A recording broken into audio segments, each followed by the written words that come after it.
Isang kwentong patula ang sa atin ay panimula tungkol sa isang nilikha ni Bathala. Dahil sa angking ganda, ang lahat ay namamangha.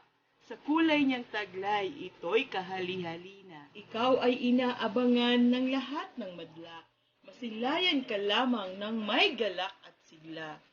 Nagmula sa mga ninuno, ang hatid ay magandang balita na kung iyong pagmasdan, sa dulo ay may ginto pala.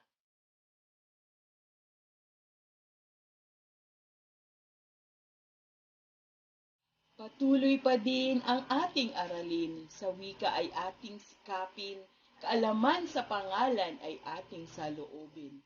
Ito ay ating dapat na alamin dahil sa atin ito'y sumasalamin. Pagpapatunay ng mga adhikain. Sariling kasarinlan, hatid ay kalayaan, pagpapahayag ng mga may puso't damdamin. Bahagi ng pananalita ay unti-unting alamin, dahilan sa ito ay kailangan natin.